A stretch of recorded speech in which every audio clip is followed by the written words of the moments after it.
Pernah nggak sih pas lagi mau wudhu, tiba-tiba pikiran jadi nggak tenang? Mungkin karena ada sesuatu yang jatuh ke air, terus kita langsung mikir, duh, airnya masih suci nggak ya? Nah, rasa was-was kayak gini tuh wajar banget. Tapi tenang, ternyata ada satu aturan yang simple banget yang bisa menjawab semua keraguan itu. Yuk kita kupas tuntas. Oke, kita pakai contoh yang paling sering bikin galau. Bayangin, kamu lagi siap-siap mau wudhu, tiba-tiba ada kotoran cicak jatuh ke dalam ember air kamu. Pasti langsung ambiar kan konsentrasinya. Pertanyaannya, ini wudhunya jadi sah nggak? Airnya harus dibuang atau gimana? Jawabannya itu, ternyata semua tergantung sama satu hal, seberapa banyak jumlah airnya. Nah, ini dia nih jagoannya. Kunci dari semua jawaban tadi namanya rumus dua kulah. Eits, jangan dengar kata rumus terus langsung pusing ya. Ini justru kebalikannya. Anggap aja ini kayak contekan super praktis dari ilmu fikih buat kita-kita untuk nentuin status kesucian air. Gampang banget serius. Jadi intinya begini, rumus dua kulah ini pada dasarnya ngebagi air jadi dua jenis berdasarkan volumenya. Ada jenis air yang gampang banget kena najis dan ada juga jenis air yang punya kekuatan super buat tetap suci. Nah, garis pemisahnya itu ya ukuran dua kulah ini.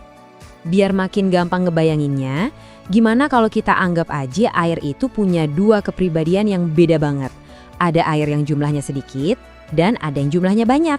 Nah, cara mereka bereaksi kalau ketemu najis itu beda total. Yuk kita kenalan sama dua karakter air ini. Oke, ini dia dua kepribadian air kita. Yang pertama kita kasih julukan si gampang baper.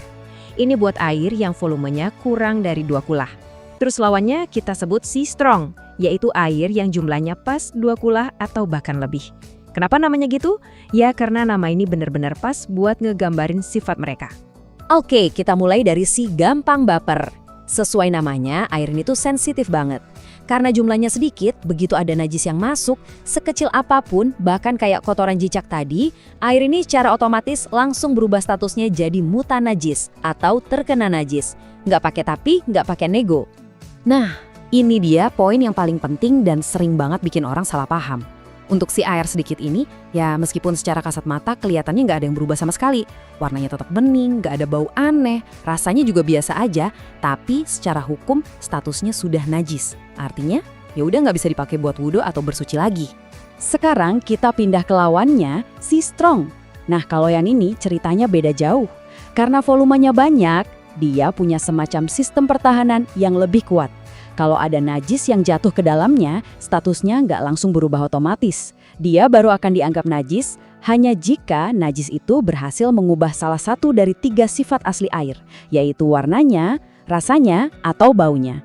Jadi gampangnya gini, kalau kita berhadapan sama air banyak atau si strong, selama indera kita, mata, hidung, dan lidah bilang airnya masih oke, ya berarti air itu statusnya tetap suci. Kamu bisa lanjutin wudhu tanpa perlu was-was. Jauh lebih tangguh kan? Oke. Dari tadi kan kita ngomongin dua kulah, kurang dari dua kulah. Pasti sekarang di kepala kamu muncul pertanyaan. Sebenarnya dua kulah tuh seberapa banyak sih? Nah, biar nggak nebak-nebak, yuk kita lihat ukurannya lebih nyata.